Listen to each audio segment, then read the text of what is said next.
Sa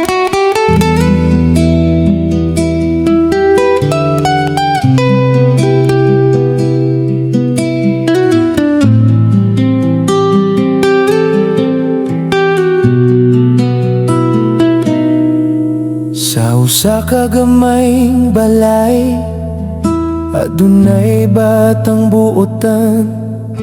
Si Rene nga gitawag og Bobet, puno sa kaalam ug gugma, mahigugmaon sa pamilya. Sa iyang maayong kasing-kasing, daghang tao ang nahigugma. Sa korto sa basketball, iyang talento misidlak. Bisan unsang kalisod, iyang kusog wala gayud napukan. Nahimong MVP sa daghang duwa nga giapilan. Ang iyang ngalan misikat ug nag-abli sa daghang pultahan. Hangtod sa palarong pambansa, iyang damgo na aptan. Gipasigarbo niya ang lungsod nga iyang gigikanan. Daghang pultahan ang naabli tungod sa iyang kahago. Ug ang Ateneo mitawag aron ni padayon ang iyang damgo.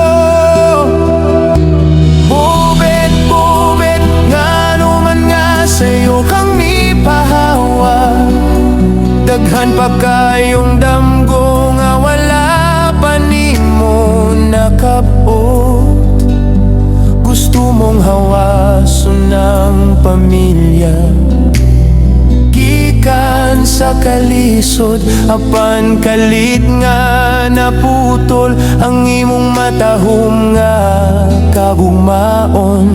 Ang among luha wala pa mahubas hangtod karon. Kaysa among mga kasing-kasing buhi gihapon ka Bobet.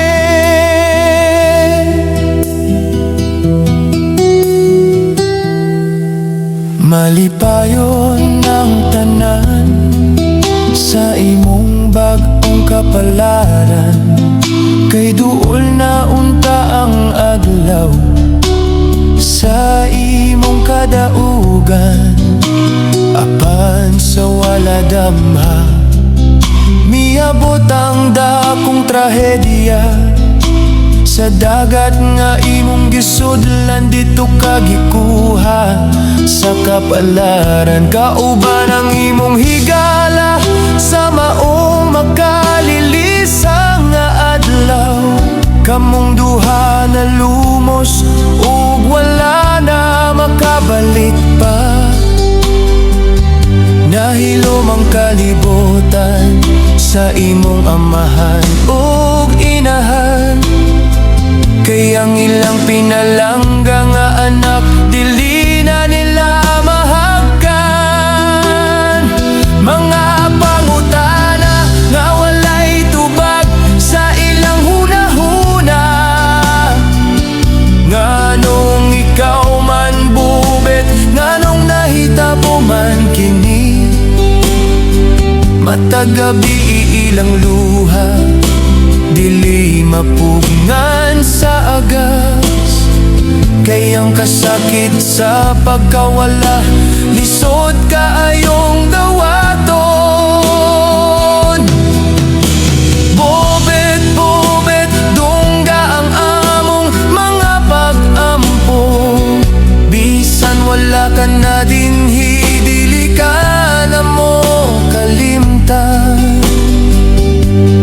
Ang singgit sa katahan, hastisya para kang Bobet. Nagpadayon hangtod karon, aron mabati sa kalangitan. Kaikaw sa kamaayong anak, ug matinud anong higala. Ug sa kasing-kasing sa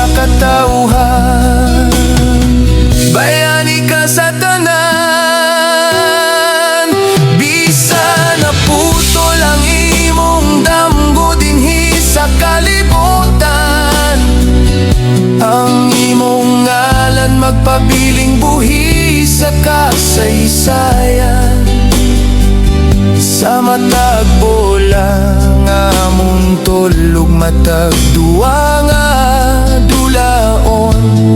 Mahinumduman ka na mo, bobet nga among gihigugma. Katapusan sa kalinaw, Rene Bobet Baterbo niya ang imong kaayo. Damgo ug gugma sa pamilya, magpabiling buhi sa among mga kasing-kasing hangtod sa ka